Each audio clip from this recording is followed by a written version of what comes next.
trop de... Bon.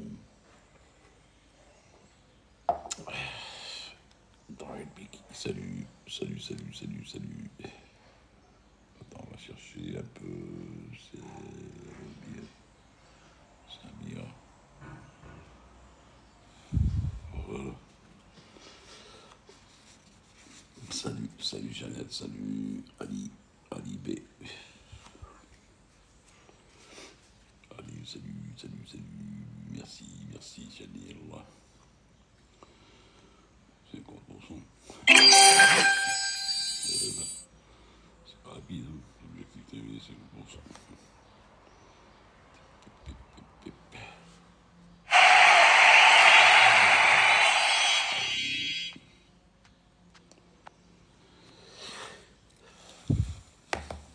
Allez, on va reprendre le...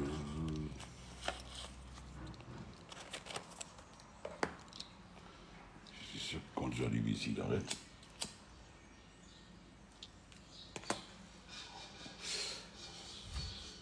Les gens le savent. Avec le bruit du briquet.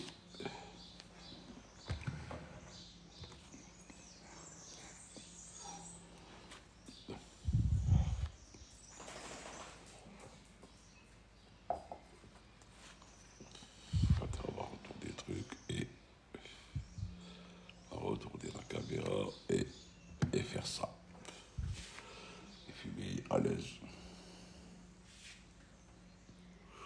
MTL.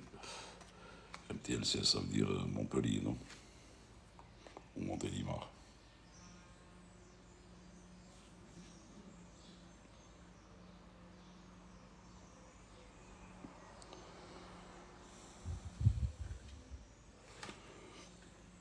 Merci.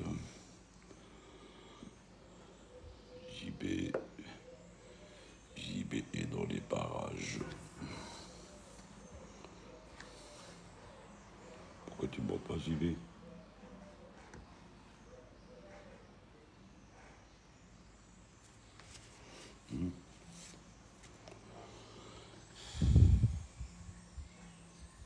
Qu'est-ce qui se passe avec ce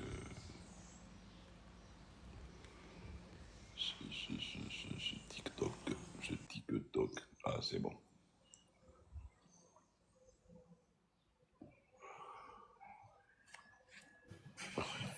Salut JB.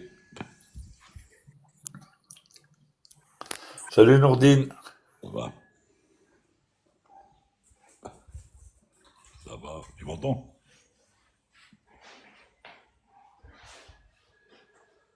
M'entends-tu ou pas? Je sais pas ce qu'il y a.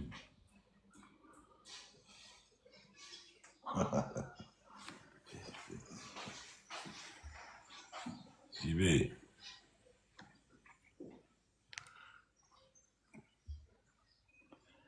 Allô JB. Attends pas. Allô, allô, c'est bien 5 sur 5? Là, je t'entends bien, ouais. 5 sur 5. D'accord. Ça va? Ok, ça roule, oui, ça va. Voilà. Là, cette fois-ci, j'ai fait une vidéo avec des calculs, hein. J'ai vu. Alors, pour tous ceux qui se posent la question sur la Terre, je vous invite à voir la vidéo de... Voilà. Là, c'est clair, net et précis. Voilà, comme ça, on discute plus. T'as bien aimé ma question. Mais Ah sinon... oui, oui, tout à fait. Et tout à fait. Et moi, je persiste. Ouais, je sais. Ah, je persiste dans l'erreur.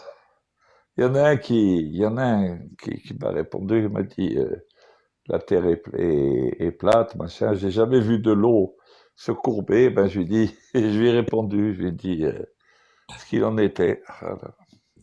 Enfin, c'est pas là, c'est sur Facebook, parce que je sais pas qu'est-ce qui avait été dit. Enfin bref, j'ai donné les dimensions de la Terre et le grand rayon, le rayon moyen et le petit rayon, etc. Enfin bref. Ouais. Alors il me dit, j'ai jamais vu de l'eau qui se courbe. Ben oui, ben, je lui ai dit, Ératosthène, 2500 ans avant Jésus-Christ, il avait déjà démontré que la Terre était ronde. Alors bon, ben, si vous voulez qu'elle soit plate. Non, Salut tu sais, Farid. Salut Farid. salut Salut, Félix. bonjour. Salut, salut Salut. Nordine. Salut le chat. Ça va. Mais les gens, tu sais Ça comment... va? ouais, ça va. Ils vont, ils ont de l'imagination. Ils sont en train d'imaginer que tu prends un seau d'eau, tu le retournes et tu leur dis, toi, la Terre est ronde, donc l'eau ne. Mais ils occultent l'attraction terrestre, ils occultent pas mal de paramètres. Donc pour eux, ça leur paraît bizarre de. Et Non, là où mais ils vont dans le concordisme, c'est à ce niveau-là. Ah non. il y a pas longtemps, nous étions, on a fait une sortie en forêt, là, ici dans le coin. C'était avec des amis. Bon, alors, comme il y avait des tables qui étaient disposées dans la forêt, mais c'était une clairière, tu vois, donc il fallait savoir un peu à quel moment, où le soleil allait aller, etc. Bon, alors il y a une amie qui était là, elle me dit, toi qui t'y connais, c'était midi moins le quart, ou, enfin, ou un truc comme ça, enfin, il était relativement de bonne heure. Et le soleil, où est-ce qu'il va aller? Alors, je lui ai montré, je lui ai dit, voilà, le soleil, il va passer comme ça, comme ça. Ne serait-ce que ça, ne serait-ce que l'azimut du soleil à son lever et à son coucher, qui démontre de manière absolument flagrante que la Terre est ronde. Ou bien tu prends l'ombre portée d'un bâton à deux endroits différents, de différentes latitudes, à la même heure, tu n'auras pas la même ombre. Mais tout ça, c'est d'une évidence totale, mais ben, il y en a qui veulent pas l'entendre, c'est tout. Enfin, alors, c'est coquille Coquille. ou kaki? Coquille. Coquille, ah d'accord. Salut, Bon, coquille. je me tais s'il y a des questions à poser. Coquille. Allô, coquille. Coquille. Eh oui.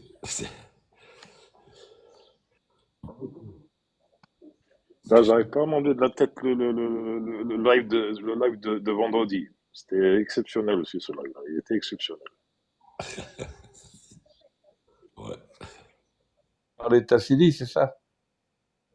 Entre autres.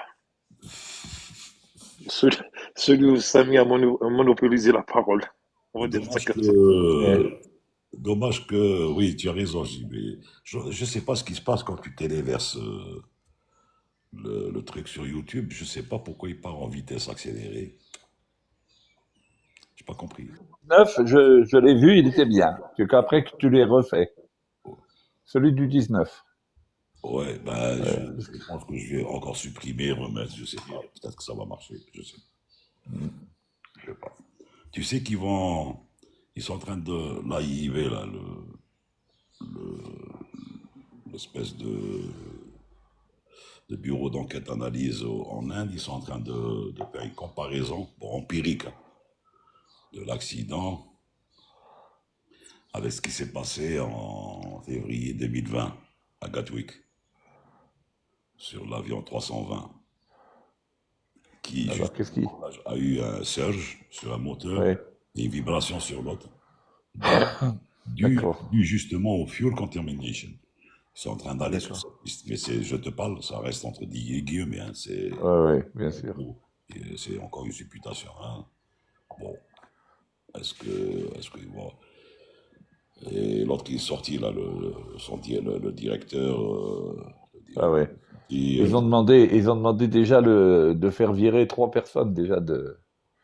ce qui est logique. Hein. Bon, maintenant, il y a des responsabilités. Je pense. Alors, on ne fait que extrapoler. Hein. Je pense qu'ils ont dû déterminer qu'il y a eu un non-sérieux quelque part sur une chaîne. Donc, c'est normal que ces gens-là. Ah ouais, Bon, maintenant, est-ce que c'est des règlements de compte ou pas? On ne sait pas encore. Hein. ouais.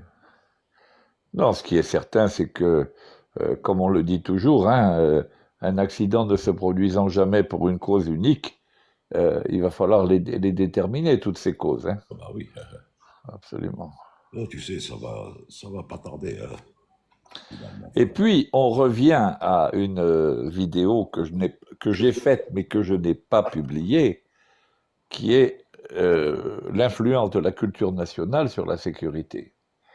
Et en Inde, étant donné que dans la société, la culture des castes existe toujours, hein, même si ça a été aboli, même si tout ça. Et donc, on est dans une société avec une forte distance hiérarchique, et la forte distance hiérarchique implique qu'on ne discute pas, bien évidemment, les décisions du chef, etc. Et que donc, si le chef fait une ânerie ou bien donne un ordre qui est contraire à la sécurité ou quoi, on obéit. Donc, ça peut être générateur de déviance totale. Hein. Exact.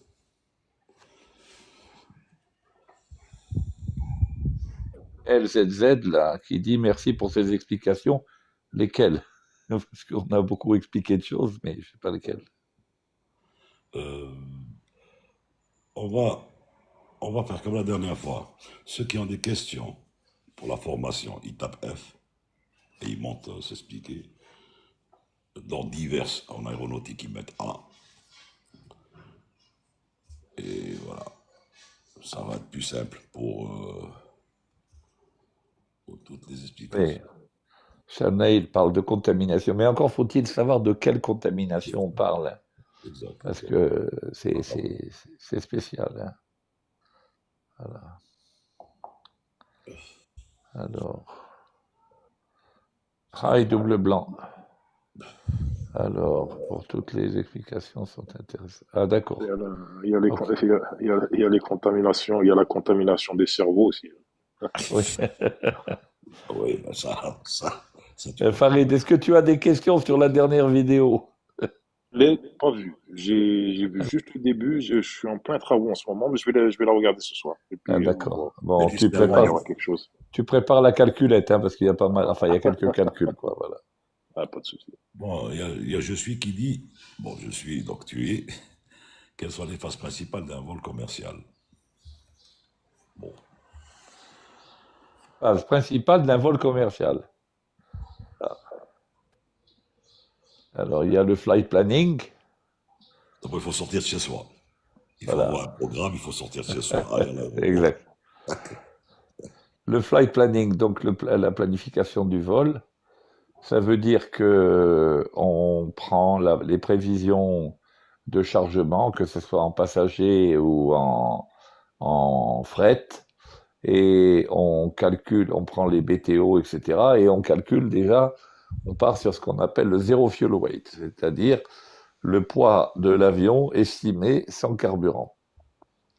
À partir de là, on prend les BTO, etc., la météo sur le parcours, les météos aux destinations, etc., et on rentre tout ça dans un ordinateur qui va nous sortir un Technical Operational Flight Plan, OPL, OFL, pardon. Operational, un plan de vol opérationnel. Ce plan de vol opérationnel va donc définir la route que l'on va suivre, les niveaux de vol auxquels on va voler, etc., de manière à optimiser le vol au maximum. Ça, c'est fait par un ordinateur. Avant, c'était fait par les pilotes et par les services des opérations. Maintenant, c'est fait directement. Alors, il y a différentes sociétés qui font ça. Il y a Jeppesen, il y a tout ça. Et puis, ça, donc, c'est la préparation du vol. Ensuite, l'équipage arrive euh, à l'aéroport. Il prend connaissance donc de la préparation du vol, vérifie tout ça, vérifie la pertinence de tout ça. Le commandant de bord et le copilote vérifient et décident de la quantité de carburant qu'ils vont embarquer. Et ils se rendent à l'avion avec leur équipage. Auparavant, ils ont fait un briefing de l'équipage, aussi bien pilote que hôtesse et steward, PNC. Donc, on fait un briefing pour définir un peu le vol, le niveau de qualité requis, les questions de sécurité, les particularités du vol, etc., etc. Et aussi pour établir la synergie dans l'équipage. On monte à bord, chacun prépare ce qui lui revient de préparation. Les PNC donc préparent la cabine, font des vérifications de sécurité et de sûreté. Ils s'occupent également du chargement de tout ce qui est commissariat hôtelier, etc., etc. Donc tout ça, on vérifie la cabine et on arme la cabine. Donc, et les pilotes, eux, préparent l'avion en faisant la visite extérieure et intérieure de l'avion et en préparant tout ce qu'il faut faire comme entrée dans les ordinateurs. le plan de vol, etc. Bon, parallèlement, évidemment, le plan de vol vis-à-vis comment dirais-je, de l'ATC, donc du contrôle aérien, a été rempli. Généralement, c'est des plans de vol répétitifs. Et puis donc ensuite, alors parallèlement à tout ça, il y a l'enregistrement qui se déroule, hein, l'enregistrement des passagers, des bagages, et on charge l'avion avec les passagers, les bagages et le fret éventuel. Et on fait le vol, on effectue le vol conformément au plan de vol opérationnel dans la mesure du possible, d'accord. Voilà un peu ce qu'on peut dire. Et à l'arrivée, ben c'est pareil. On va décharger, on va débarquer et si c'est un iStop, on va aller à l'hôtel. Si c'est la terminaison du vol, ben on rentre chez nous, peu importe. Voilà comment, en gros, comment ça se passe. Bonjour Et à tous. Bonjour à tous. Salut, bonsoir. attends 2 minutes, attends, computer, 2 minutes. Je rajouterai que pendant les phases de vol, dans un passé récent, ils ont mis ce qu'on appelle le CCO, le centre de contrôle opérationnel, qui suit de bout en bout sur un écran et sur les ordinateurs le vol. Tous les vols, je dis bien tous les vols, c'est un centre qui est créé par les compagnies et ils sont en constante communication, si besoin est, par SATCOM ou par ACARS avec l'équipage. Il y a même une liaison avec le technique s'il y a un problème en l'air.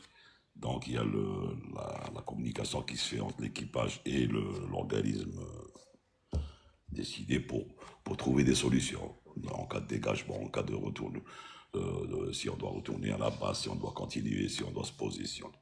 Bon, ça c'est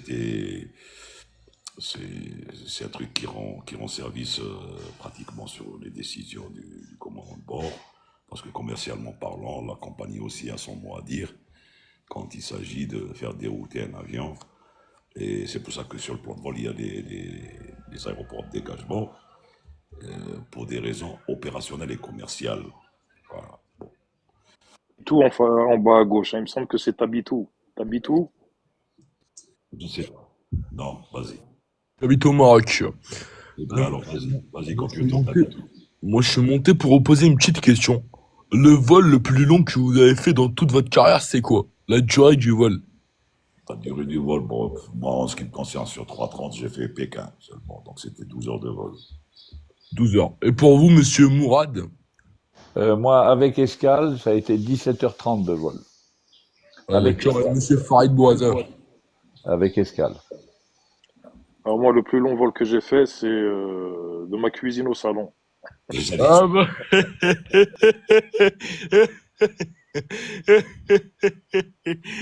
Je t'ai dit que c'était c'est C'est Tabitou, le je rire. t'ai dit. C'est le rire qu'on a entendu, ça. Ah oui, c'est notre ami. et toi?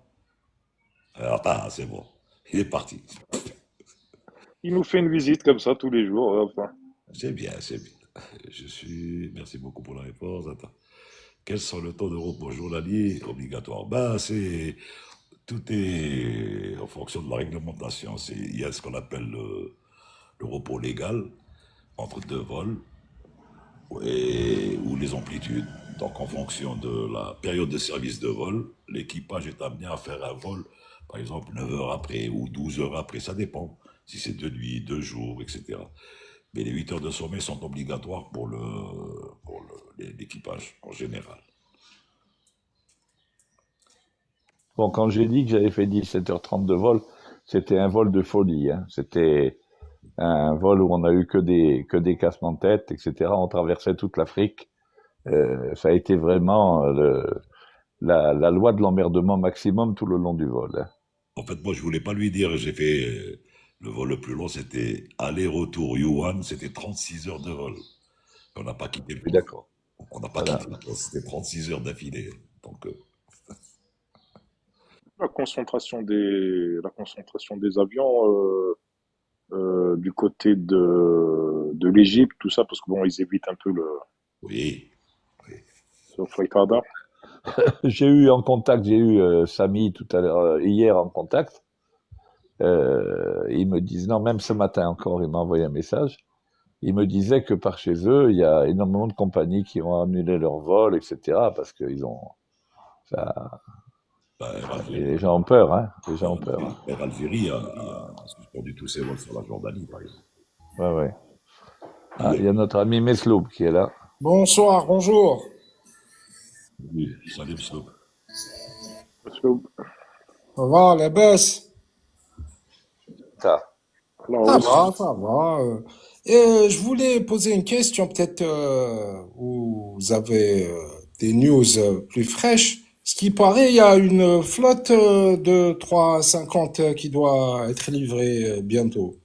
Je sais pas si c'est info ou intox. Fake. Fake news. Fake news. Oui. Fake news. C'est faux. Mais il prévoit de renouveler ou de prolonger la vie de la flotte. C'est le 330 Néo. À partir D'accord. de septembre. Ouais. C'est ce qu'on appelle les 330-900. C'est des Néo. Voilà. Il faut pas. Bah là, j'ai dû confondre. Bah là, j'ai confondu le 330 mais à 350. Ils sont complètement Non, différents. C'est... on en a parlé plusieurs fois. Le 350, le grand problème qu'il y a par rapport à l'infrastructure actuelle, c'est que c'est un avion qui est entièrement, dont le fuselage comporte énormément de matériaux composites. Et la maintenance des matériaux composites est totalement différente de la maintenance des matériaux habituels, à savoir l'aluminium, enfin les différentes variétés d'aluminium, etc., les trucs métalliques.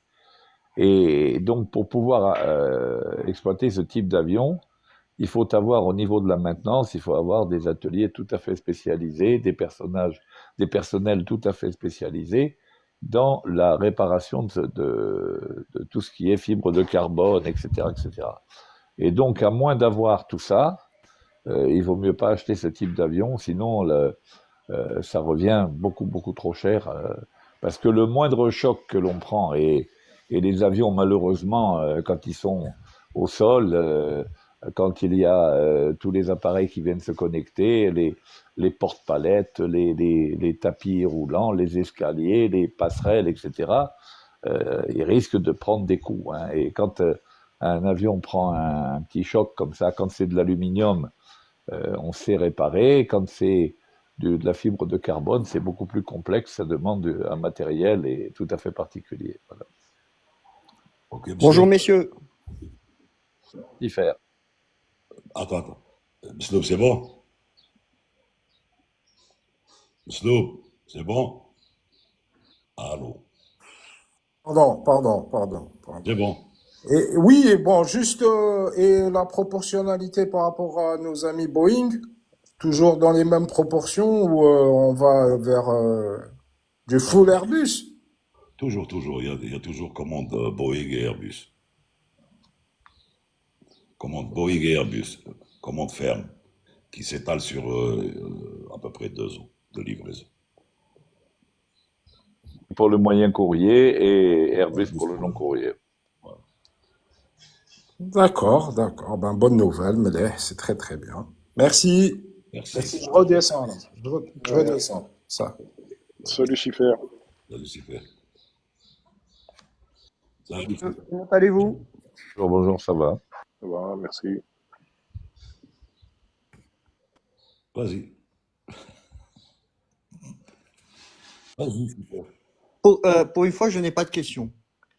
Je, je- C'est je n'ai pas de pour une fois.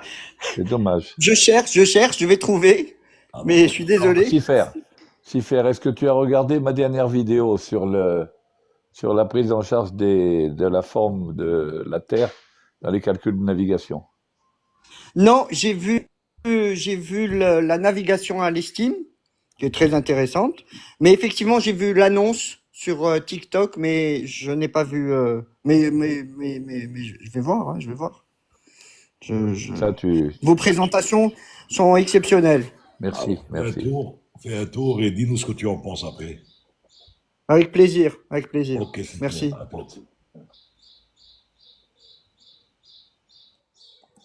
Ça va, je cherche une alternance entre mécanique aéronautique, Allez, c'est-à-dire tu veux faire mécanique aéronautique ou là je cherche une alternance. Une alternance en mécanique aéronautique, c'est-à-dire que tu veux faire une formation ou là, quand tu dis alternance, ça veut dire c'est quoi C'est une fixe. formation en alternance, donc Ah d'accord, formation oui. d'alternance. Mais enfin, en tout cas, nous, on peut rien dire sur ce qui se passe en Algérie, parce que ça m'étonnerait que ça existe en Algérie, mais en France ou enfin en Europe, on sait pas, enfin, on n'est plus versé dans le truc là. Sissi Ali, Sissi Néal, tu es jeune pilote? Allez, montre-nous, mon frère. Allez, monte nous poser quelques questions de manière à ce que on essaye de, voilà, le voilà. Salut Sinéal. C'est Sissi si, Néal. Nalesh. Bonjour Mourad, Bonjour. ça va? Alhamdulillah. Comme ça. Tu te souviens de moi?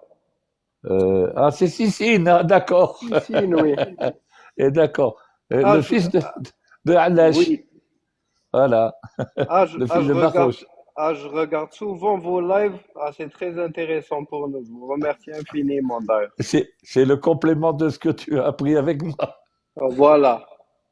Donc, de temps en Tu, temps, je suis le live. tu es sur quoi? Sur Beach Je 1900 ou suis bien? avec Meslob sur 1900, oui. Ah, très bien. D'accord. Ouais. Ça va, ça se passe bien. Ouais, ça va, ça va. C'est le fils de Ça va. Barouche? C'est Oui, ça, oui. oui. C'est le Malais. Yblagh, Inch'Allah. C'est le Donc, je vous Mali. remercie. Je me contente d'écouter. نتعلموا من عندكم. Ah, D'accord. très bien. Bon courage pour Merci la suite. beaucoup. Bon courage à vous. Bislama. Allez, ciao, Cécine. Au plaisir. Salut. Bislama. Au plaisir. Ciao, ciao. Alors, le QDM et le QDR, il dit ici faire.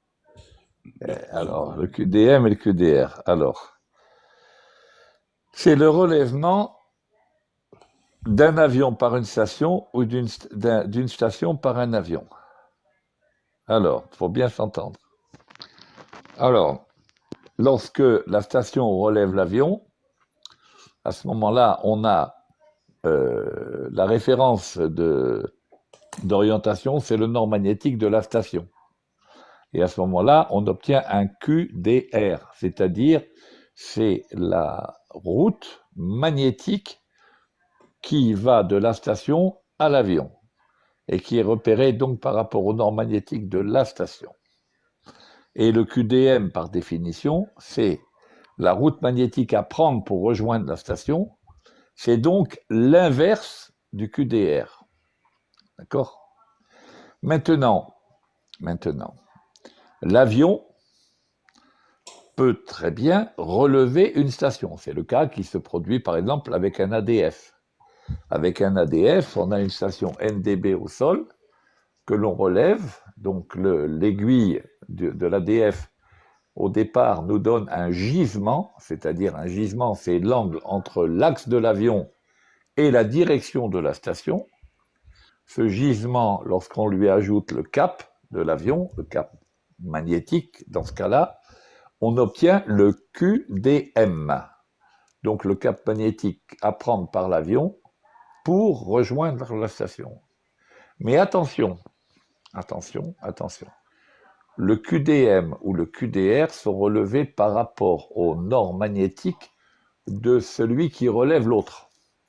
Donc j'ai bien dit que quand c'est la station qui relève, c'est le nord de référence, c'est le nord magnétique de la station, et quand c'est l'avion qui relève, c'est le nord magnétique de l'avion. Ça veut dire que dans des endroits où la déclinaison magnétique peut varier de manière assez forte, il est possible que, à une certaine distance de la station, la déclinaison magnétique ne soit pas la même. Donc, il faudra faire attention à ça. C'est-à-dire que le QDR, si par exemple j'ai un QDR de 0,60, ça ne veut pas dire forcément que là où se trouve l'avion, il faudra qu'il prenne la route 240 magnétique pour rejoindre la station. Parce que si la déclinaison magnétique n'est pas la même là où se trouve l'avion, le QDM vu par l'avion ne sera pas forcément le même.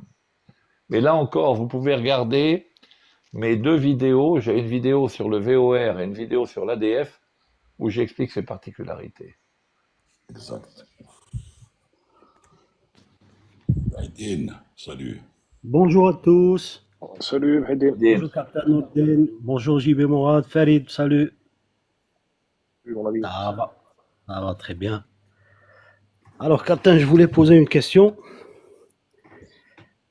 Alors, que se passerait-il si un avion déclare une situation d'urgence alors qu'un autre devant lui est autorisé à atterrir? Eh ben, ça dépend de l'urgence. Si c'est une urgence absolue et que le gars ne peut pas attendre et faire la procédure derrière un avion qui est en normal landing, on va probablement lui demander de faire une remise des gaz. Probablement, je dis bien, ça dépend de la situation, encore une fois. Si c'est une Oui, urgence absolue. Maintenant, si c'est une émergency qui... Surtout quand... Parce qu'on va lui poser la question. Si vous avez besoin d'assistance au sol, surtout. Si c'est un feu, si c'est un truc très grave, ou là, bon, c'est clair que tout le monde va être écarté pour le laisser en priorité absolue. Maintenant, it depend, comme dirait l'autre. Ça dépend toujours de la situation. Et c'est à l'appréciation de ce que le contrôleur reçoit. Si le gars, il est là en train de dire Mayday, Mayday, urgence absolue, par exemple, feu ou là quelque chose, il est clair que tout le monde va être écarté pour qu'il puisse se poser.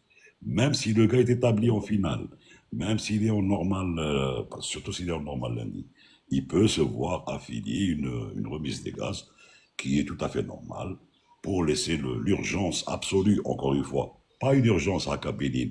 Parce qu'ils vont lui poser la question. Le gars, il va dire oui, bon, on est en situation difficile, mais bon, ça peut, ça marche sur le. oui, Et, d'accord. et pas à l'aise. Tu sais pourquoi? Surtout. Hein. Oui, d'accord. Imagine le gars, il se pose. Le gars qui fait un normal landing. Pour X raisons, on ne peut pas savoir, il éclate les pneus, il va bloquer la piste. Et l'autre, il est en situation d'urgence absolue. Oui. Donc, il va y avoir deux problèmes à gérer.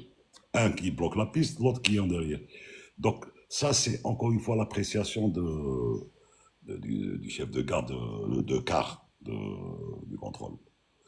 Oui, vas-y, fais. Moi, personnellement, il m'est arrivé je me suis trouvé une fois dans une situation où il a fallu que je demande au contrôle de bloquer les atterrissages, donc de me donner la priorité à l'atterrissage, et de bloquer les décollages. Exact. Voilà. Parce que je ne pouvais pas faire de remise de gaz. À partir du moment où je sortais mon train d'atterrissage, etc. Et donc, j'étais obligé d'avoir la piste rien que pour moi. Ni décollage, ni atterrissage. Voilà. Exact, voilà. Alors, Oui, c'est exactement. pour ça que, comme dit Nourdine, en fait, il n'y a pas un cas général. Il y a à expliquer quelle est la situation, qu'est-ce qu'on peut faire, qu'est-ce qu'on peut pas faire, etc. Et à ce moment-là, le contrôleur aérien, enfin le chef de car, comme a dit Nourdine, en toute connaissance de cause, prendra les décisions qui vont bien. Voilà. Oui, Captain. Captain, est-ce qu'il vous est arrivé, bon, peut-être, que en enfreignant les règles, vous avez pu éviter une catastrophe ou un accident? On n'enfreint jamais les règles. Dans l'aviation, c'est cousu de fil blanc. Maintenant, il peut y avoir un mode créatif qui sauve une situation parce que ce n'est pas dans les bouquins. C'est possible, c'est possible. Mais c'est pas en enfreignant les règles. C'est-à-dire, mentir dans des situations aéronautiques emmène et entraîne obligatoirement la catastrophe. Obligatoire. Mentir dans une situation aéronautique, c'est-à-dire pour X raisons, c'est que vraiment, ça peut avoir des conséquences sur le reste. Donc non, en général, les pilotes se contentent Ils ne prennent d'appliquer. pas les règles. Non, ils se contentent d'appliquer des procédures. Et même s'il n'est pas d'accord avec le contrôleur aérien, même s'il n'est pas d'accord des fois avec le Oui, contrôleur aérien, il est obligé de se référer à ce qui est dit. Et après, il conteste. Il y a ce qu'on appelle au niveau des aéroports, des BIA, des bureaux au niveau des aéroports, des registres S et R, de réclamation à tous les niveaux. Donc tu peux, tac, tac, tac, tac, tac, je n'étais pas d'accord avec la décision interne du contrôleur, je voulais faire ça, mais il ne m'a pas laissé, nanana, nanana. Et après, il y a une enquête qui est ouverte, et ensuite on va faire une petite enquête sur ça, on va appeler le gars, et c'est comme ça. L'aéronautique, tu sais, C'est sérieux, c'est tellement sérieux que les accidents, justement, sont minimes. Tu imagines, Exactement, oui. si tout le monde faisait ce qu'il voulait, Mais dans le feu de l'action, Captain, avec la Non, TC. non, Pardon, Captain. ouais, allez-y. Allez-y. Non. Allez-y, Captain. D'une manière générale, en tant que pilote, on ne peut, on ne peut pas, si vous voulez, déontologiquement parlant, et même pour notre propre sécurité et l'avenir de notre carrière, on peut pas s'amuser à enfreindre délibérément une règle. C'est pas possible. Parce que on sait que on va prendre un exemple très simple. Les minima sont atteints. Les minima de mon avion, mes minima à moi, etc., tout est atteint. C'est en dessous. Par exemple, il me faut 300 pieds et 800 mètres de visibilité. Je fais mon approche, il y a 100 pieds de plafond et 200 mètres de visibilité. Je continue mon approche et je tente l'atterrissage, bien que je sois en dessous des minima. Oui. Ça viendrait pas à l'idée d'un pilote normal de le faire, pour une raison très simple, c'est de se dire, s'il y a le moindre anicroche, mais rien du tout, on accroche une balise, on touche le moindre truc ou quoi, ok, ça y est, c'est la licence qui s'en va, ou qui a de fortes chances d'être suspendu. Donc vous comprenez bien qu'on peut pas s'amuser. En plus de ça, si vous voulez, quand on fait ce métier, on aime être dans un cadre clair, net et précis. Il y a des règles à respecter, il y a des fenêtres dans lesquelles il faut qu'on soit, on est dans ces fenêtres et on sait que si on sort de ces fenêtres, on risque tout. On risque la vie de nos passagers, on risque notre avion, on risque notre carrière, etc. Donc, on rigole pas avec ça. Voilà. Non, oui, bien sûr. Non, mais Excuse-moi, moi, Gabriel, hein, je t'ai mis un zéro de plus. Hein. Moi, j'ai dit 500 000 et Nordine a dit. Je voulais dire 50 000, mais Nordine a dit 80 000. c'est à peu près, c'est-à-dire le total, Ouais. le packaging total, de bout en bout, goal. Exactement. Et oui, tu veux parler? non, c'est bon. J'ai pas compris.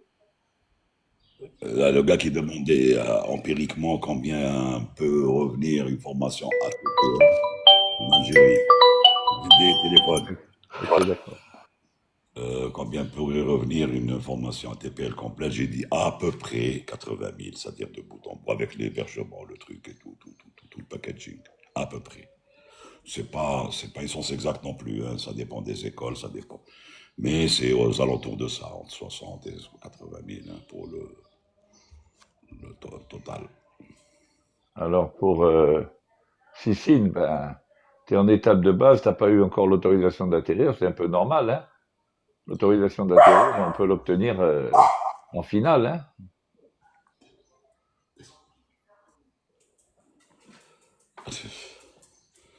Appliquer, alors, par exemple, à l'étranger, Bruxelles, par exemple, s'il possède de spécial, je fais quoi?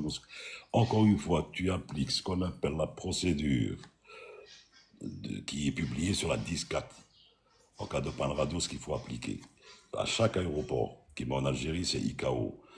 Si tu es par exemple en vol et que tu arrives, tu es tenu de maintenir le dernier niveau à signer jusqu'à l'entrée, la balise d'entrée, et tu as 30 minutes pour effectuer ton approche. Mais tu maintiendras ce niveau-là jusqu'à cette balise. Bien sûr, en affichant 7600, le code qui dit que tu es en panne radio. Maintenant, tu es en étape de base, tu n'as pas reçu de truc, donc tu pourras pas, sauf si tu fais ce qu'on appelle procédure ICAO, tu es en étape de base, ils vont t'appeler 1 ou 3 fois, enfin, il y en a 3 fois, ils voient que tu réponds pas, il y a ce qu'on appelle la procédure visu, avec les signaux. Tu fais un passage sur la tour, à 1500 pieds, ils vont voir, tu fais un battement d'aile, tu vas revenir, etc., etc. Ben, tout ça, c'est détaillé sur la procédure ICAO. La loi CI, voilà. Tu as une autre question aussi. Si, c'est MDZ 137. Au minima, si on n'est toujours pas cleared to land, on remet obligatoirement les gaz ou on peut attendre? Ça dépend du dernier message. Reviens des gaz, bien sûr, parce que là, le dernier message est déterminant. Alors c'est pour ça que dans les aéroports comme Charles de Gaulle, Londres et tout, tu es en finale. il y a deux trafics devant toi. Toi qui es troisième, on va te dire autoriser atterrissage après tel trafic. Donc, une fois que tu as ça, même si tu tombes, truc, tu vas te poser. Mais sinon, quel que soit, encore une fois, tu remets les gaz et tu appliques la procédure. Elle est bien détaillée en fonction de l'aéroport. Bien sûr, encore une fois, lire ce qui est écrit sur l'aéroport. Ça, c'est dans le briefing. Ça, c'est dans tous les briefings des vols. On en parle en cas, en cas, en cas, en cas, en cas. Donc voilà, spécificité sur cet aéroport, spécificité sur cet autre. Et il y en a qui sont simplement sur une procédure très simple. Et il y en a qui sont un petit peu plus compliqués que les autres, vu le trafic qu'ils subissent. Voilà. Le bouge chez JB, ça doit être l'heure du thé. Non, mademoiselle, l'heure d'était à 18h. Ah oui, tu as raison.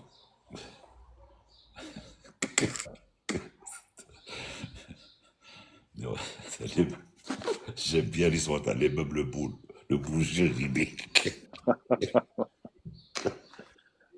Et c'est vrai, en plus, t'as pas entendu que les meubles bougeaient. Oui, oui. Avec cette table, la table basse. La table basse, voilà, soit Nishan. J'essaie de vous comprendre. Sarah Yasmine, c'est pas une question d'essayer de nous comprendre. Écoute, si tu as des questionnements, même d'ordre général au niveau aéronautique, tu peux les poser. Hein. Tu peux les poser بالدارجة ولا بالعربية ولا en français. Voilà, on essaiera de te répondre dans la mesure où on pourra répondre. Concernant Sarah Yasmine, concernant tes aventures en tant que passagère, Par exemple. bonnes aventures, mauvaises Ouais. aventures, par exemple. Attends, Sifer, il pose la question qui fait la discrepancy entre le message Mayday et le message Pan Pan. Le Mayday, Mayday, Mayday, 3 fois, concerne toute panne urgente concernant ou feu cabine, feu moteur, feu, surtout le feu. Pan Pan concerne tout ce qui est problème technique, un moteur en panne, commande, par exemple, sortie de train, ça c'est des pannes. Mais la différence c'est que dans le Mayday, s'il y a feu et que si le feu est maîtrisé, il va falloir revenir à panne, panne, panne, pour ne pas trop inquiéter le contrôleur. Et là, il saura que la situation est maîtrisée et que le gars il est en situation de panne, donc ce n'est pas une situation d'urgence absolue. Voilà. Décollage, vous avez programmé les paramètres en fonction de la piste, mais au dernier moment, la tour vous demande de changer de piste pour... Vous faites comment? Alors, il faut prendre son temps, demander à la tour de contrôle, si on est sur un taxiway ou même au point d'attente, de prendre son temps pour changer la configuration. Parce qu'il n'est pas question de changer quoi que ce soit sur l'FMG ou sur le système embarqué pendant le roulage et comme ça, et rapidement à la va-vite.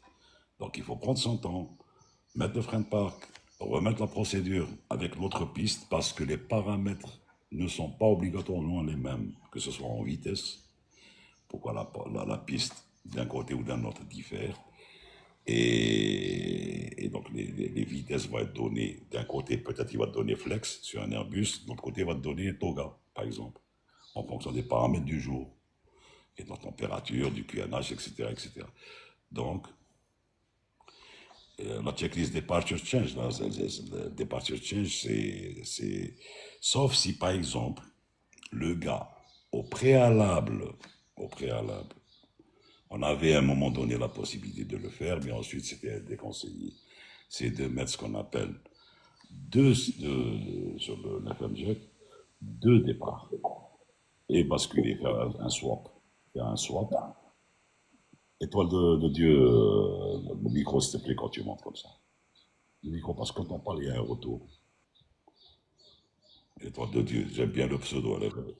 Juste 2 minutes tard. Alain, bonjour, mais juste 2 minutes, je voulais répondre à Yasmine, qui nous dit qu'elle a fait un Charles de Gaulle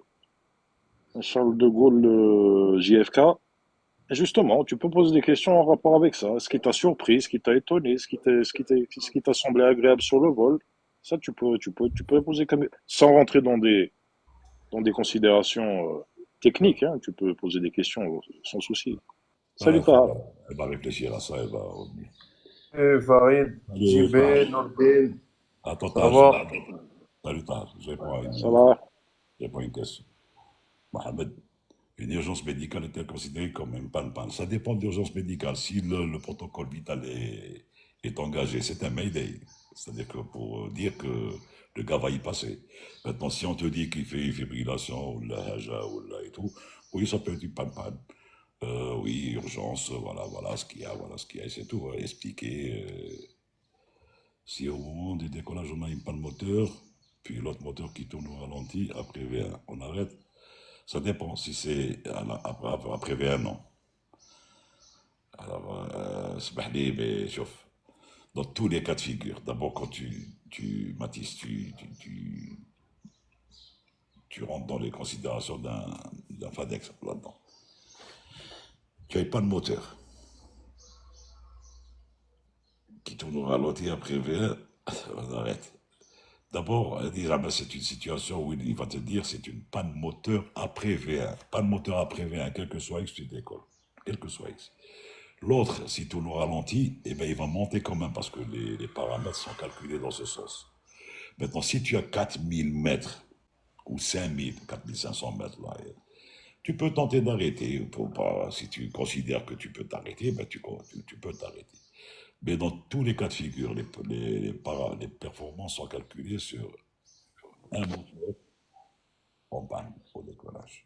C'est pas dit, si tu veux monter, vas-y. Tu demandes à monter.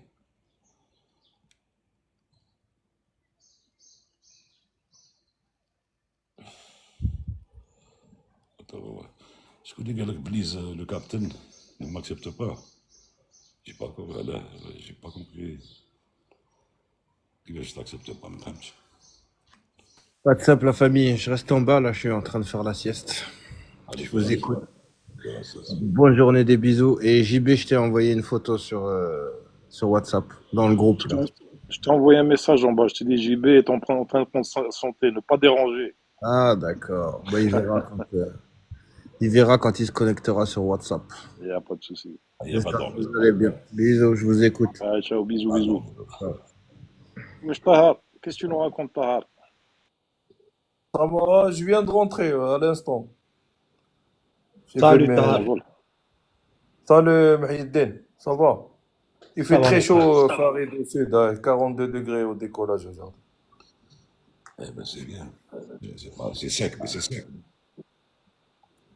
Oui, c'est sec. Voilà, ils nous ont envoyé les notames pour l'aéroport.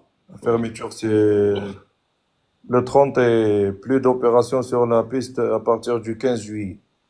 Hazim Saoud. Oui, Oui, c'était prévu, ça. ils nous ont envoyé le airstrip, le Jepson en airstrip VFR en ligne. Et En fait, c'est un truc que nous, on a fait. donc, les vols seront orientés vers Ouargla, c'est ça? Oui, pour Air Algérie. Ouais. Parce que notre compagnie, à partir du jeudi, le call sign n'existera plus. Hein. Ah bon? Ah, c'est bon. Peut-être tu es Algérie Express. Hein? Peut-être tu es Algérie Express. Non, Air Express, Air Algérie. Express. Air Express Algérie. Elle n'existera plus. Tassili. Non, mais j'ai pas dit. Je parle de Tassili, je parle du call sign Tassili à partir Oui, ça, du je sais. jeudi. Oui, bon, c'est connu, ça. Oui. Non, nous, on va se poser sur le taxiway Nordin. Et voilà, oui, parce que oui, vous pouvez le faire. Oui. Et on va se poser. T'as vu l'autre côté, Charlie, Bravo et Delta. Ouais, ouais. Le Alpha et Echo, ils seront fermés. Work in progress. Donc, Bravo, Charlie, Delta, toute cette distance qui est en parallèle avec la piste, on va se poser là-bas. D'ailleurs, ils ont fermé le parking des gros avions. C'est suffisant pour vous, tout le monde. Oui. Largement. Mais Oui. les atterrissages de nuit, walou. À Marrakech, il n'y a pas. Et puis vous avez ni papier ni rien du tout. Ouergla, si, si, il y a plus d'opérations de nuit Hassim Saoud à partir du 15, Farid. Ils vont s'adapter, ils vont s'adapter. T'en fais pas. Ça, c'est nouveau. En cas d'urgence, tu sais que nous, on a des fois les évacuations sanitaires de nuit.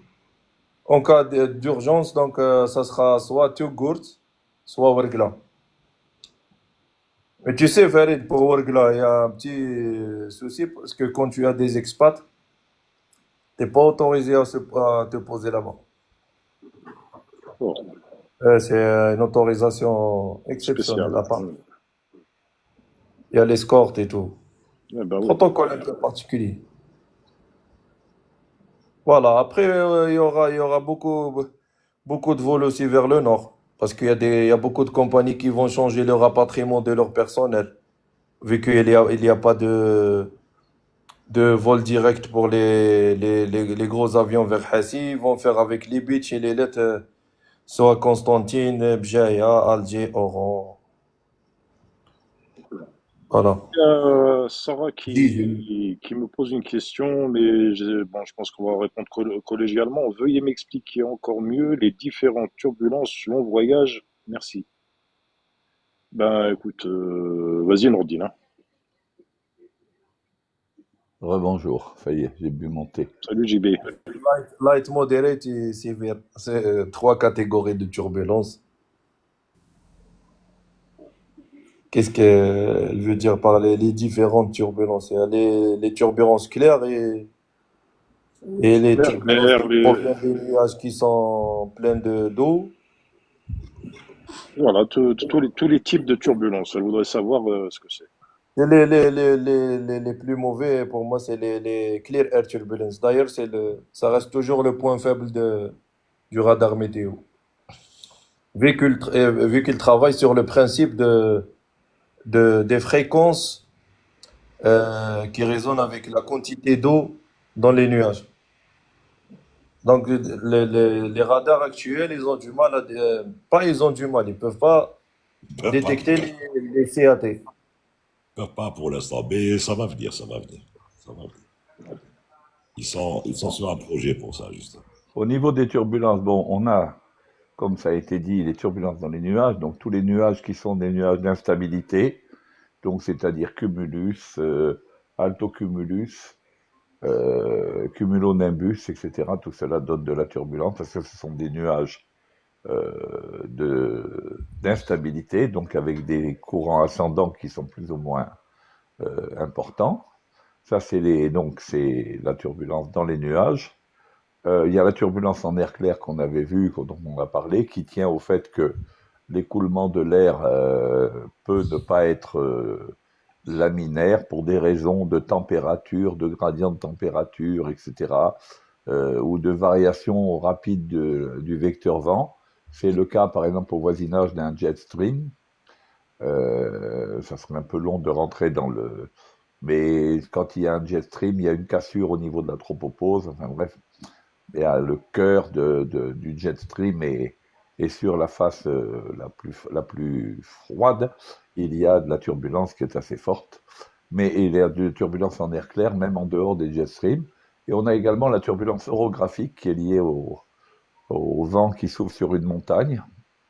Par exemple, lorsque l'on a un air particulièrement stable, j'en ai parlé dans ma vidéo sur la formation des nuages, quand on a un air stable qui souffle perpendiculairement à une chaîne de montagnes, on va avoir derrière la montagne, on va avoir des rotors. Et cette situation est caractérisée visuellement par la présence de stratus lenticularis qu'il y aura derrière la montagne, sous le vent de la montagne, des stratus lenticularis qui vont montrer qu'il y a un phénomène d'onde, c'est-à-dire que il y a un phénomène d'oscillation de l'air qui va se perpétuer parce que l'air est stable. Donc il va y avoir un peu comme ce qu'on appelle une fugoïde, c'est-à-dire qu'il va y avoir l'air qui va faire une sinusoïde amortie, mais sous cette sinusoïde, sous le vent de la montagne, il va y avoir des rotors qui seront extrêmement dangereux des rotors à axe horizontal qui peuvent provoquer, pour les petits avions ou quoi, qui peuvent provoquer des accidents un avion peut se retrouver très bien au tapis à cause de ça. Voilà un peu les différents types de turbulences qu'on peut rencontrer.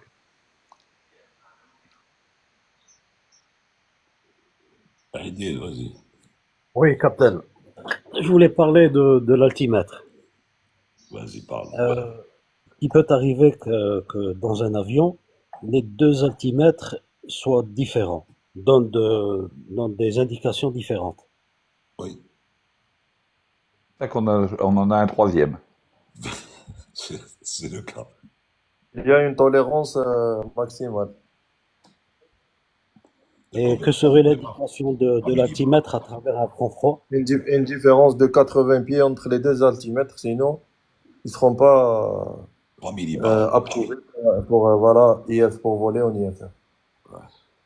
Pour les calibrer. Mahidine, Oui, l'altimètre, Captain. qu'il y ait de l'air chaud ou de l'air froid, il l'ignore complètement. Exactement.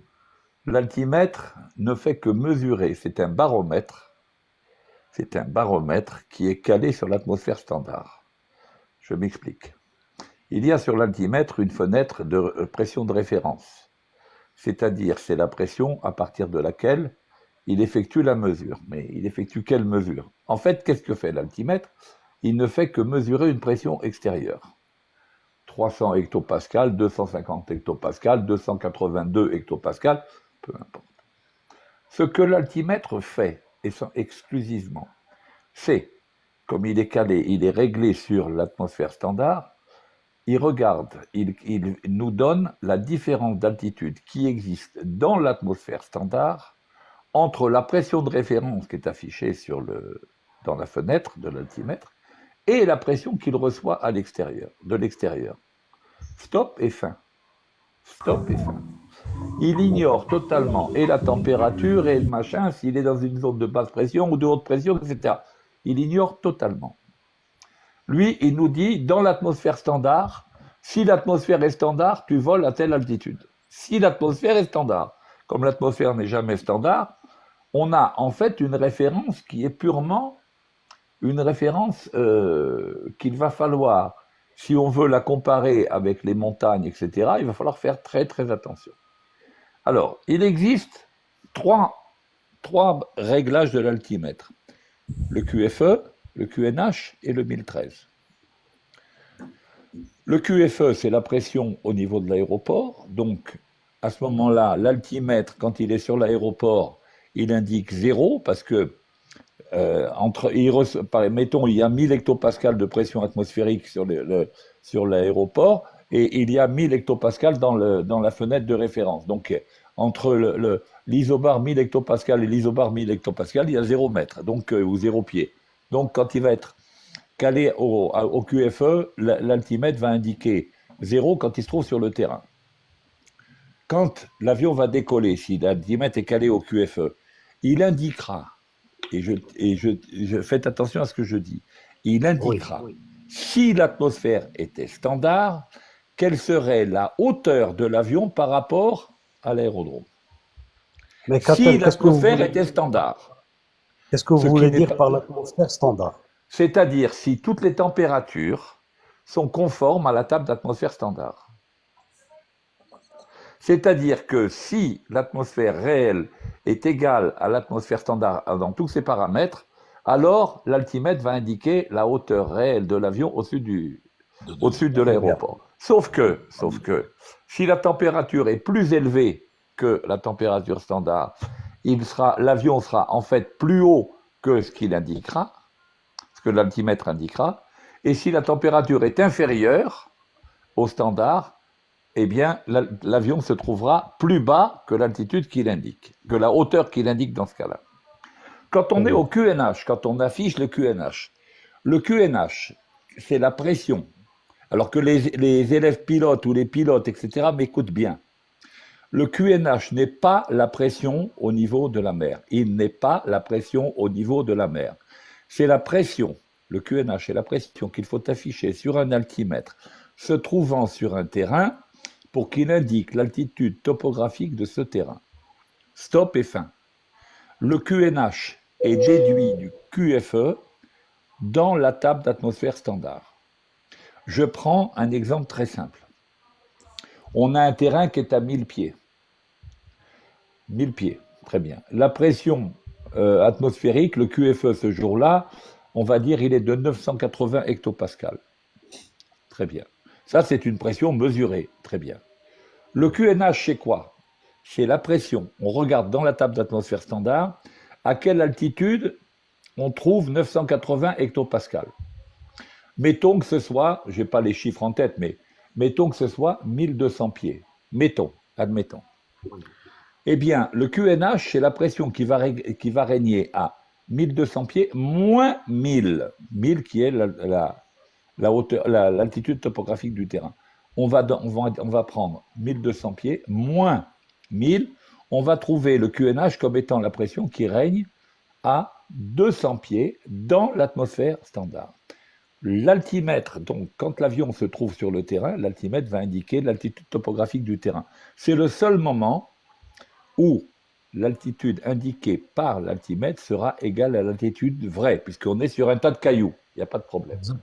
Quand l'avion va décoller, pareil, si l'altitude si la température est standard à tous les niveaux, l'altitude indiquée par l'altimètre sera égale à l'altitude vraie de l'avion, puisque il a démarré d'une valeur vraie et ensuite, quand il s'est élevé, tout était conforme au mode de calcul. Si la température est supérieure au standard, il va se trouver plus haut que indiqué. Si la température est inférieure au standard, il va se trouver plus bas que l'altitude indiquée. Et le troisième calage, c'est le 1013. Le 1013 hectopascal sert en fait à l'espacement vertical des avions. Afin d'être sûr que des avions sont bien séparés verticalement, il faut que l'origine de leur mesure soit la même. Et c'est pour ça qu'au-dessus d'une certaine altitude, qu'on appelle l'altitude de transition, eh bien, on passe au 1013, de sorte qu'on va pouvoir espacer les avions, cette fois-ci, en sachant que si un avion est à 30 000 pieds et l'autre à 31 000 pieds, il y a en gros 1000 pieds entre eux. Il y a en gros 1000 pieds entre eux. Pourquoi je dis en gros? Parce que tout dépendra de la température de la couche d'air entre eux. Si la température est supérieure au standard, il y aura plus que 1000 pieds. Si la température est inférieure au standard, il y aura moins que 1000 pieds. Voilà. En tout cas, je vous renvoie vers ma vidéo sur l'altimétrie où j'explique tout ça, avec des schémas et des calculs. Donc, aujourd'hui, tout cela est pris, donc tout cela est automatisé. Mais à l'époque, quand tu parles justement de cette standard j'ai un trou de mémoire. L'altitude standard. L'altitude standard. L'altitude standard. Tu avais quelque chose pour vérifier, donc tu avais une liste des altitudes standards? On a l'altitude pression, on met le 1013 et on a une altitude pression, c'est tout. Mais l'altimétrie n'a pas changé. Hein. Il n'y a pas un avion qui te donne l'altitude vraie. Hein. Oui, ça je sais. Ouais. Il te donne toujours l'altitude barométrique, hein, en fonction du calage que tu as affiché. Maintenant, c'est plus un altimètre purement mécanique comme on avait dans le temps. Maintenant, c'est une Central Air Data Computer, un CADC, ou on l'appellera comme on voudra, mais c'est basé exactement sur le même calcul, hein, rigoureusement. Certains est pour le GPS. Et pour le GPS, il ne donne pas l'altitude vraie? Non. Théoriquement, il pourrait donner l'altitude vraie. Mais il se trouve que les signaux sont traités pour améliorer la précision en lateral navigation, en navigation latérale, donc en navigation horizontale. Les signaux sont altérés légèrement de manière à garantir la lateral navigation, et donc l'altitude donnée par le GPS n'est pas tout à fait la bonne altitude, n'est pas tout à fait vraie. C'est pour des raisons essentiellement de stabilisation des signaux. Mais effectivement, théoriquement, on pourrait, mais ce n'est pas le cas. Kreuzberg, attends. Kreuzberg, Kreuzberg, il dit que bon, à Londres, Londres, Dubaï a fait demi-tour 1 heure de l'arrivée. Comment c'est possible qu'il ait autant de fuel? Ben, c'était un 777 et avec tout ce qui se passe dans la région, les compagnies ont changé leur politique de fuel. Donc ils prennent un extra fuel pour, en cas de problème, revenir. Et cette histoire de revenir sur Londres, pour qu'il ne se pose pas à droite et à gauche, c'est une décision qui est prise par le centre de contrôle, encore une fois opérationnel, qui ont dû lui dire, ok, tu as assez de carburant, tu reviens. Voilà. Comme ça, il ne va pas se poser ailleurs. Et s'il se pose ailleurs, eh bien, il est possible qu'il ait encore plus de problèmes qu'avec tout ce qui se passe dans cette région en ce moment.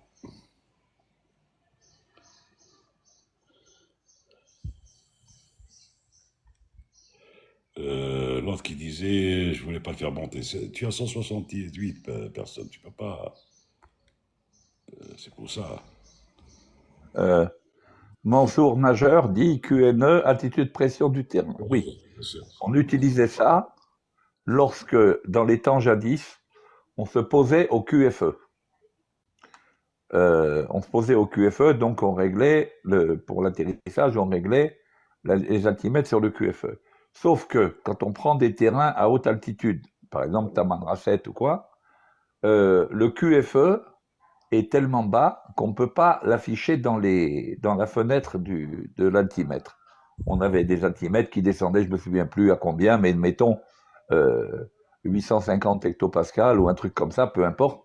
Et si on avait un QNH, un QFE à 830, eh ben on ne pouvait pas l'afficher. Donc, qu'est-ce qu'on faisait dans ce cas-là? On se posait au QNE, qui est l'altitude pression du terrain, c'est-à-dire quelle est la lecture de l'altimètre posée sur le terrain et calée au 1013, tout simplement. Voilà. Mais maintenant, ce problème est réglé puisque on se pose systématiquement au QNH. Donc, à ce moment-là, le QNH est toujours dans des valeurs qui sont affichables dans les altimètres. Voilà.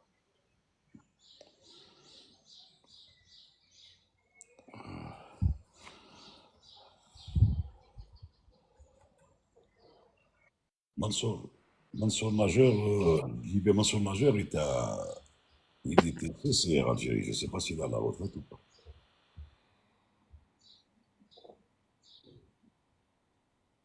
Pilote chez nous ou bien? Non, CC, chef de cabine. Ah, mécano? Non, chef de cabine principal ou CC? CCP. CP, d'accord, ok, d'accord. C'est un ancien. Je pense qu'il est à la retraite. Ah, pilote hélicoptère. Donc pilote hélicoptère SAR. Donc je confonds avec Mansour, un autre Mansour. Là. Ah, mais Mansour, c'est celui qui est en Suède. Ouais, donc Ouais. lui, ouais, il est pilote hélicoptère, Mansour Majeur. Et tu vois, des fois les pseudos t'induisent en erreur. Des fois, sont trompeurs, ouais. Tahar, Oui, ouais, Il n'a pas salut. vu, il n'a pas vu. Tu as regardé ma dernière vidéo? Et toi, Franck? jetez un coup d'œil. Après, Ah, quand ça a d'accord. commencé avec les formules, D'accord, t'as décroché. ouais, je vais te dire un truc. J'ai fait un vol tôt le matin aujourd'hui. On a décollé Ah, à 5h10. Donc, alors du ça, coup, j'ai dû me lever très tôt. ouais, Et après, d'accord. quand je suis arrivé à Hassi, j'ai vu que tu avais envoyé un message. Ouais, J'ai jeté un coup d'œil. Je t'ai fait un commentaire et j'ai ouais, liké. j'ai vu. Ah, je me suis J'ai dit, vu. c'est une vidéo de nuit, ça. Voilà. La nuit, D'accord. juste avant de dormir. Voilà, Parce que exact. ça fait pas trop longtemps que j'ai passé l'examen GNAV EASA JB. Ah, d'accord. Voilà. Et j'avais pris que les formules cosine, latitude Ah oui, pour d'accord. les angles et tout.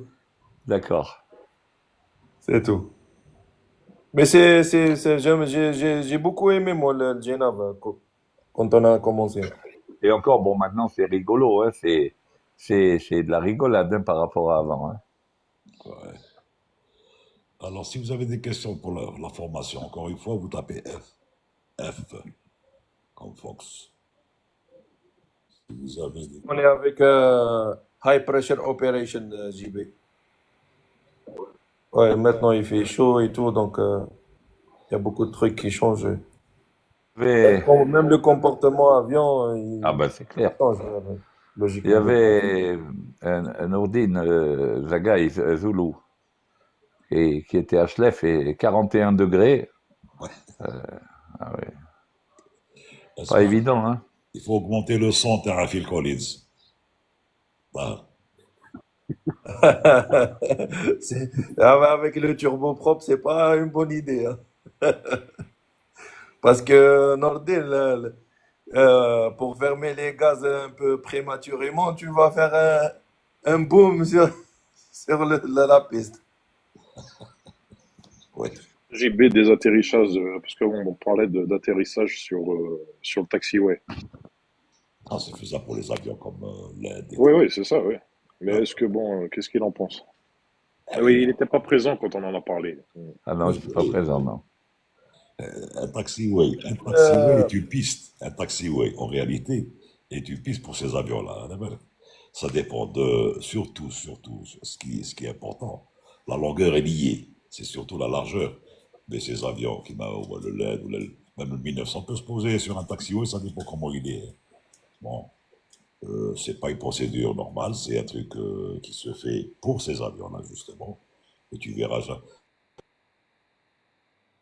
une erreur. Une erreur d'appréciation ou un 37 s'est posé sur un taxiway. Hein. Taman Rasset, à Taman Rasset, il y a pas mal d'années en arrière, il y avait un petit monomoteur comme ça parce qu'il y avait beaucoup de vent et c'était hors de question pour lui de se poser avec un tel vent travers sur la piste. Il avait tenté un atterrissage sur le taxiway qui s'était mal terminé d'ailleurs. Ça s'était terminé il était passé en cheval de bois. Mais enfin, bon. Combien elle fait Combien. Je sais pas si tu as un ordre d'idée sur la largeur du taxiway. je pense qu'il est pas moins de 45 mètres, Nordin, il est large. Parce que l'envergure, le Boeing, quand il est en train de taxier, il est à l'aise, hein. C'est par rapport à l'envergure. Donc, il n'y a aucun problème pour ces avions-là. Pour le LED, même le 1900.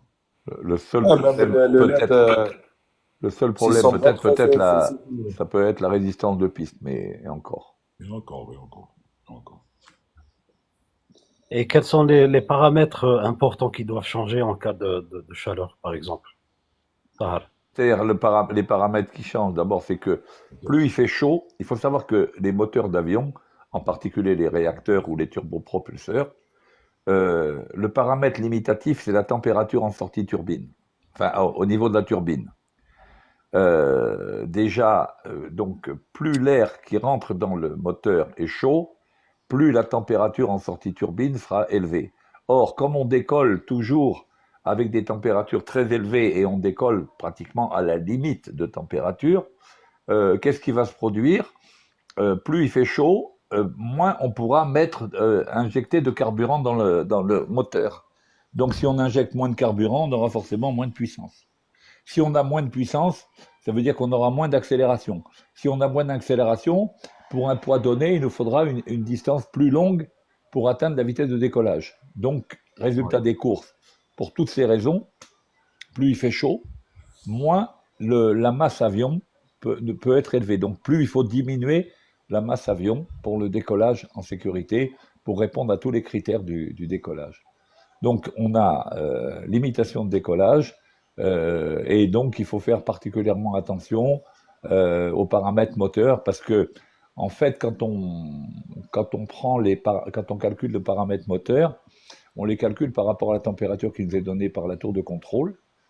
Et sur des terrains, par exemple comme les terrains au sud, la température qui est donnée par la tour de contrôle, elle est relevée dans un abri, etc.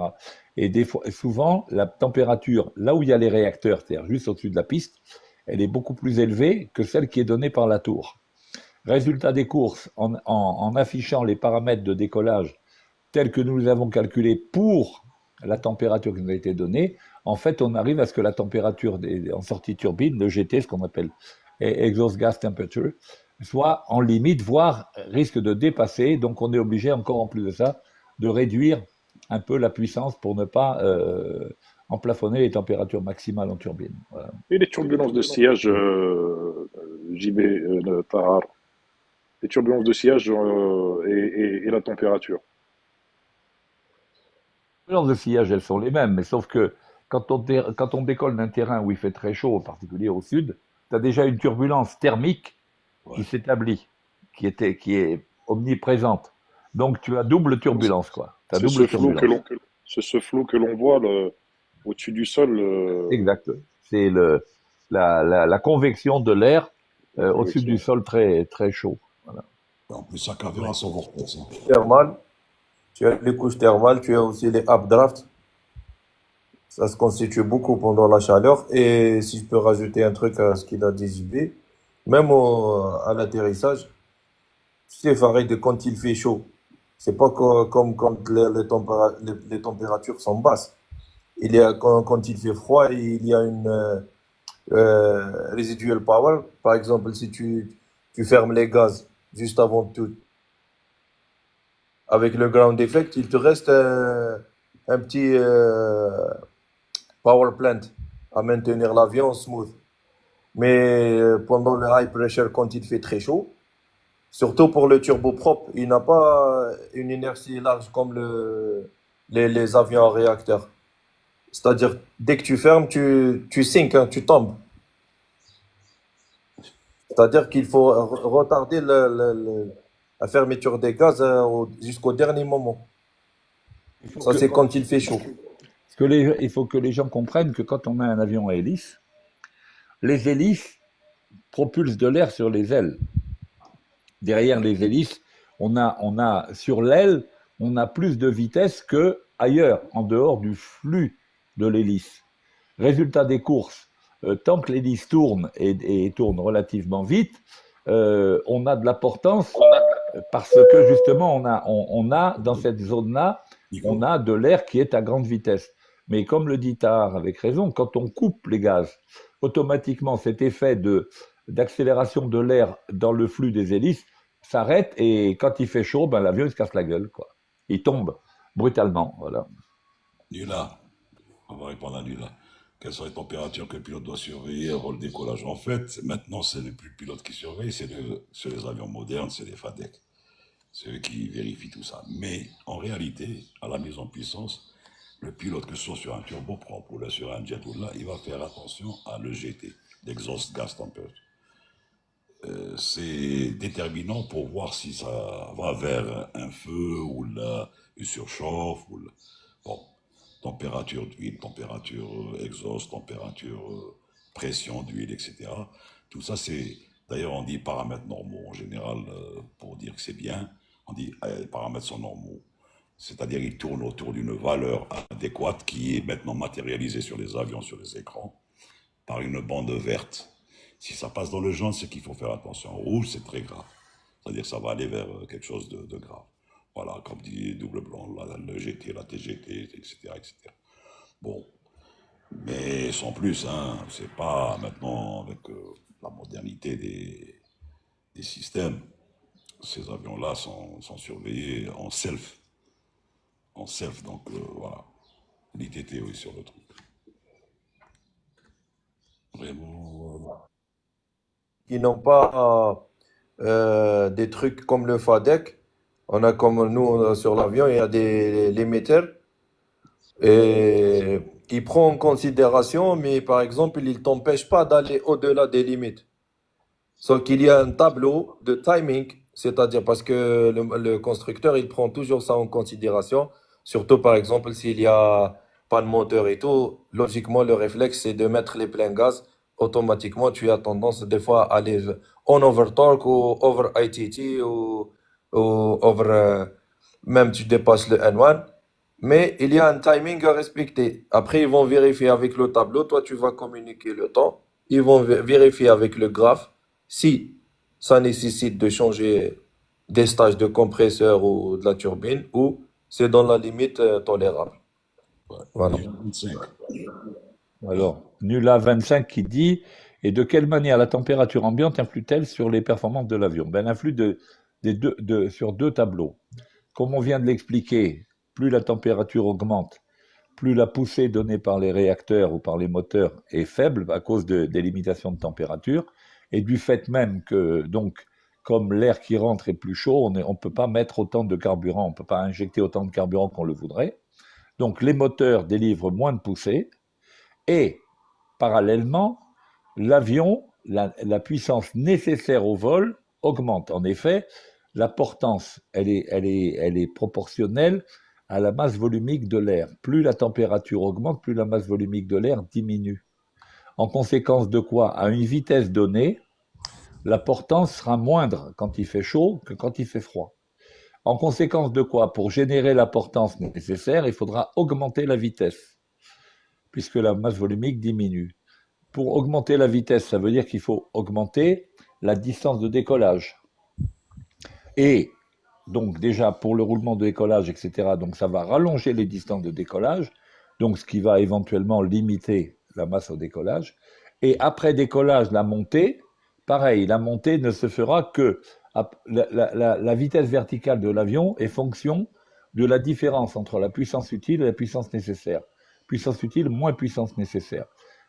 Comme la puissance utile diminue du fait de la température et que la puissance nécessaire augmente du fait de la température, ben la différence va diminuer. Donc, quand la température augmente, l'avion monte moins bien que quand la température est basse. Voilà. Et ça encore, vous pouvez regarder dans une de mes vidéos où je parle des limitations, calcul des limitations au décollage. J'explique tout ça. En plus, là, tu peux. هذه محيدين الرباني avec ta صدري هذه مي ما تهدرش دير الميكرو اوف بتخوت علينا عليك او لينا Un café, un café Nordin. هذيك كي Un جيت نهضر café. طلع من صدري. على بالي على بالي تاع ديك دونك تاع عيط منيك عيط منيك qu'est-ce que j'allais dire lui là tu peux aussi voir une chose c'est à la conception des avions pendant toute la conception enfin de la période de conception de l'avion ces avions-là subissent les pires je dis paramètres qui puissent exister sur Terre ils vont de l'extrême chaud vers l'extrême froid et c'est pour ça qu'une fois ces paramètres vérifiés et tout, cet avion est certifié, il est mis en ligne. Et quand il est mis en ligne, on va te dire, cet avion pratiquement a été conçu de telle sorte, mais au-delà de certaines températures, il faut faire gaffe, il faut rentrer dans ce qu'on appelait, dans les parties neuves, vérifier si ça passe pas, quelles sont les vitesses adéquates, en fonction de l'altitude du terrain, etc., et des paramètres du jour. Donc voilà, c'est vérifié à la conception, mais il se trouve que des fois, les avions ne peuvent pas partir parce que ça dépasse, comme disait JB tout à l'heure, en température, l'influence sur les réacteurs. Voilà, c'est tout. Les bons moments. On va essayer de rappeler les bons moments. Comment gérez-vous la température du carburant lors des vols à haute altitude? Eh bien, tu as des indicateurs qui vont te dire, par exemple, un freezing fuel, il va s'allumer, il va se rapprocher d'une certaine valeur, et ça dépend des avions aussi, donc freezing fuel. Et là, bon, ben, il va falloir faire en sorte de réchauffer ce carburant en descendant, en changeant de niveau. Sinon, ben, au pire, si le gars ne fait rien et que ça persiste et tout, il peut aller vers un glog fuel, c'est-à-dire. Mais il y a un bypass, c'est-à-dire le fuel va passer de l'autre côté. Parce que les filtres sont conçus de cette façon-là. Pour à un moment donné dire, hop, je peux plus. Donc, à toi la main. Bon. Mais il y a des procédures qui vont sur 330, il va te dire, tac, change flight level, augmenter la to air température, etc., etc. Il y a des procédures. Et puis tu as des additifs aussi, Nordi. Non, les additifs, si tu ne les mets pas en l'air, tu ne vas pas mettre les additifs en l'air. Non, c'est-à-dire qui existent déjà lors du refueling par rapport. D'accord.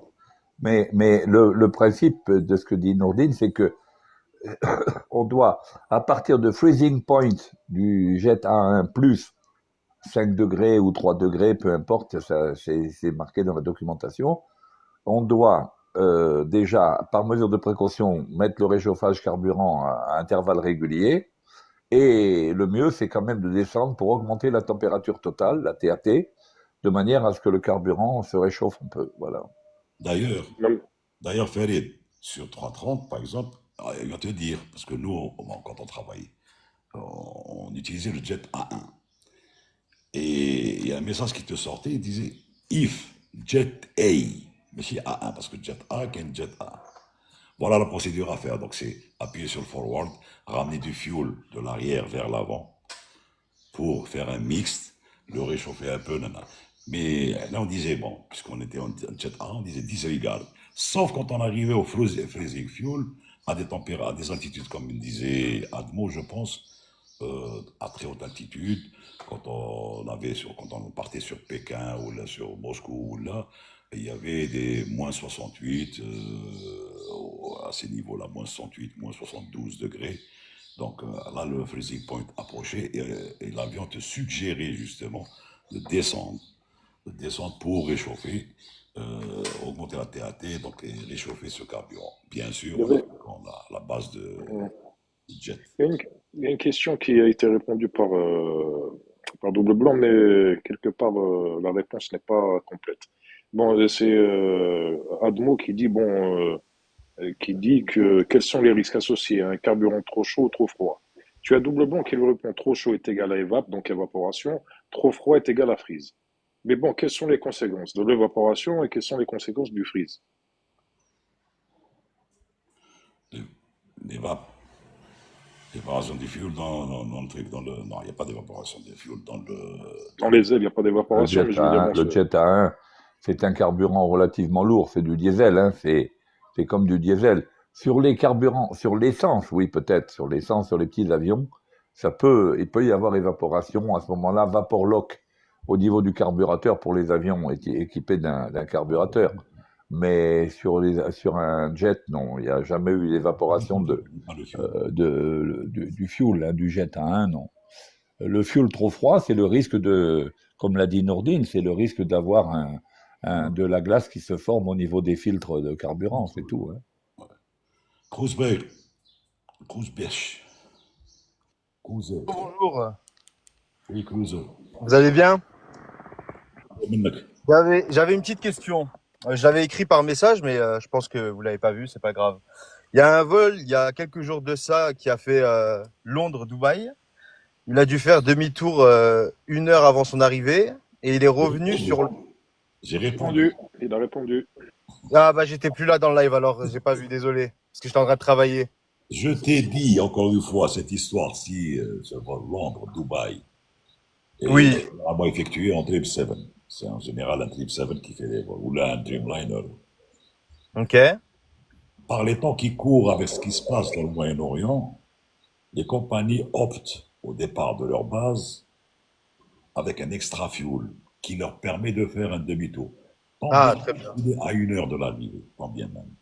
Et là, par exemple, quand on faisait Dubaï en 330, puisqu'on avait une politique de fuel très flexible, on prenait l'aller-retour, pratiquement. Pour permettre aux équipages de ne pas refueler à Dubaï, on pouvait prendre ça avec le chargement du jour et tout, on pouvait prendre l'aller-retour pratiquement. On prenait max fuel. Et donc cet avion-là, eh ben, vu les circonstances, il a dû arriver à 1 heure de sa destination. Pour X raisons, on lui a demandé de revenir pour un problème ou autre qu'on ne connaît pas. Même toi, tu ne dois pas le connaître puisqu'on ne sait pas pourquoi il est revenu. Non, je sais pas, mais Donc, il faut savoir pourquoi il est revenu.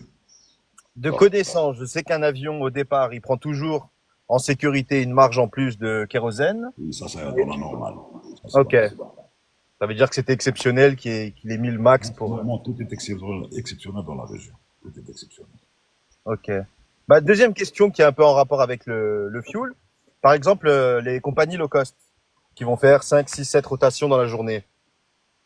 Je prends l'exemple Ryanair ou autre, qui font des temps d'arrêt de 40 minutes. À ma connaissance, si je me trompe pas, ils refoulent pas quand ils arrivent à l'arrivée avant de repartir. Si. Ouais. Plus on transporte de carburant, Plus on je consomme. connais pas leur politique, hein, je connais pas leur politique, mais je pense qu'ils prennent toujours le minimum de carburant. Pour Pour moi, une raison très simple. Pour une raison très simple. C'est que plus l'avion est lourd, plus il consomme de carburant. c'est ça. Donc, et on a toujours intérêt, même de remplir, de rajouter 1 tonne ou 2 tonnes. De toute façon, Ryanair, il fait des escales de 25 minutes. En 25 minutes, on a largement le temps de rajouter du fuel. Hein. Il faut compter 1 tonne à la minute, hein, le refueling d'un avion, hein, d'un 37 ou quoi, c'est 1 tonne à la minute à peu près. Donc ça pose pas trop de problèmes. Et parce que trimballer du fuel est à ce qu'on appelle le fuel fairing coefficient, qui fait que plus l'avion est lourd, ben plus il consomme de carburant. Donc c'est pas rentable. Hein. Et en plus, tu as une procédure de refueling passager à bord. Elle existe. Tu peux refueler passager à bord, ça dépend des endroits et de la procédure appliquée. Bon, ça existe aussi. Quand, par exemple, l'escale est limitée et tout, il peut faire un refueling. Mais on disait, Landing, que c'était strictement interdit, ça, non? Non, c'est pas une question d'interdit. Il y a une procédure qui existe. Et ça dépend des aéroports. Tu prends par exemple l'aéroport où il y a des fairings, des satellites. Le satellite est considéré comme une escape. La rotonde du satellite est considérée comme un escape. Mais par mesure de sécurité, quand on faisait du refueling en truc, il va falloir demander aux passagers de ne pas avoir les ceintures de sécurité, d'être assis, pas de mouvement dans l'avion. Et il y a le SSIS qui est derrière, pointant les réacteurs et la carlingue de l'avion, in case of, si ça prend feu. Ça, c'est exceptionnel, mais la procédure existe. Elle existe. Voilà. Avec présence, voilà, Nadir te dit avec présence des firefighters. Il y a beaucoup de compagnies, hein, beaucoup de compagnies qui l'autorisent. Hein. Moi, je sais que, Nous, on le faisait. par exemple, Qatar Airways, ils refuelaient avec le passager à bord, enfin, pendant même l'embarquement. Alors donc, Justement, il faut pas... tu vois, faut être très clair. Hein. L'histoire du refueling avec les passagers à bord ou pendant, c'était surtout, le refueling était surtout dangereux sur les avions avec de l'essence, les anciens avions à piston, etc. Parce que ce qui s'enflamme, c'est pas le carburant liquide. C'est de la vapeur. Ce sont les vapeurs de carburant qui s'enflamment, d'accord? Or, le jet A1 est un carburant qui est lourd. Un carburant lourd, il y a peu de vapeur. Et les vapeurs, quand il y en a, elles se trouvent au niveau des mises à l'air libre des réservoirs, c'est-à-dire au bout des ailes. Alors, très honnêtement, le risque d'inflammation d'inflammation du truc ou quoi, c'est pas énorme. Hein. C'est vraiment pas énorme maintenant. Hein. Double blanc, tu diras à Mus, on appelle ça communément le cobber, le cobber. Rien ça. Arrêtez le ça. Il faut le surveiller. Hein. Quel que j'ai demandé à Mus à propos Ouais. d'Albas Malbas. Non, mais double blanc, tu lui demandes qui était le copilote. L'histoire, c'est avec le copilote. Au goulot, tu es atteint du cobber, K-O-B-E-U-R, cobber, le cobber. Je lui conseille vivement d'aller jouer au bingo. Il faut qu'il aille sucer des allumettes, il y a du phosphore. Ça va améliorer la mémoire.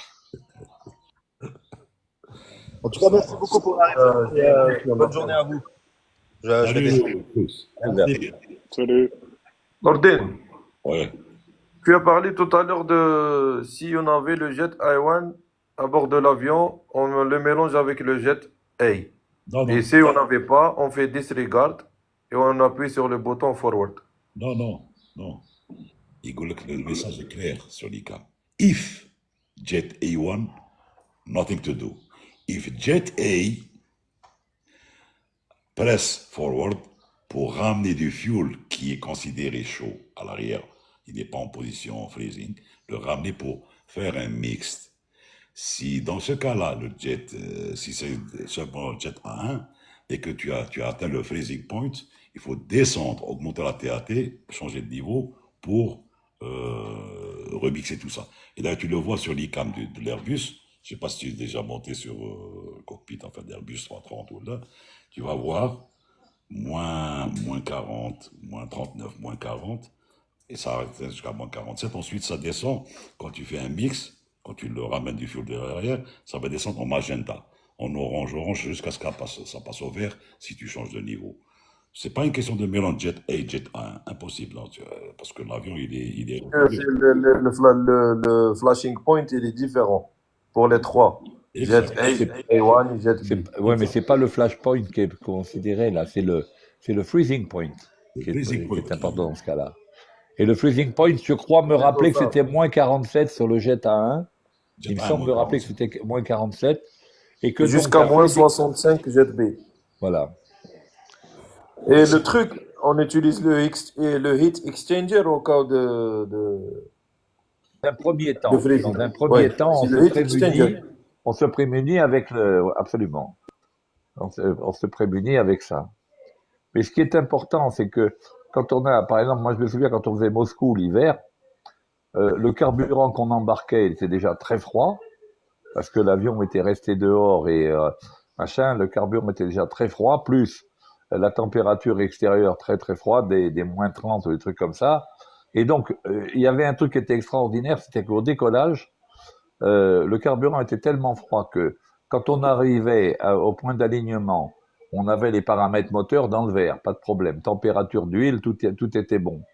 Mais quand on mettait la poussée, instantanément, la température d'huile descendait en dessous du vert, parce que comme l'huile des moteurs est refroidie par le carburant, instantanément, avant que la chaleur générée par les réacteurs ne fasse remonter la température de l'huile, mais à la mise en puissance, eh ben, on avait la température d'huile qui passait en dessous du verre pour revenir ensuite. Voilà. C'était assez affolant. Messieurs, excusez-moi, je dois vous laisser quelques impératifs. Ce fut un plaisir. Bonne fin de live et à demain. Oui, Porte-toi bien, Farid. la bodega. Porte-toi bien. Dans la bodega. Dans la bodega. Là, chez la bodega, là. De la dragon. Le dragon, là, front de mer, là. Ou la voile Tu es, d'or. tu es, tu es trop La voile exposé. La voile Voile d'or. d'or. Rehmisti. Ici, Mauritania, ou la voile d'or, ou la. Mauritania, ouais, Mauritania. Les anciens. Tu connais Mauritania, c'est les anciens Mauritaniens. Ça n'a rien à voir, rien à voir, rien à voir. Ou là, le merle blanc. Va au merle blanc, c'est mieux. Ah, le merle blanc aussi, dans la petite montée sur la droite. Je les connais tous. Allez, bonne continuation, les amis. Salut, Ferid. Salut. Ah, ça, ça, On va. ça. De toute façon, on va pas tarder parce que on va laisser les gens se vaguer à leurs occupations favorites, c'est-à-dire Pour une vie normale. une vie normale. Nadir, salut, Sahbi. Et donc, le chat, merci beaucoup. Quel langage. Bonne continuation. Merci les Et gars. À demain. allez, à bientôt. Courage. Salut. Bon courage Prenez pour soin de toi. vous. Parce Ciao, que ciao. Au revoir. il fait trop chaud là. Salut. Ciao, salut. Salut, au revoir.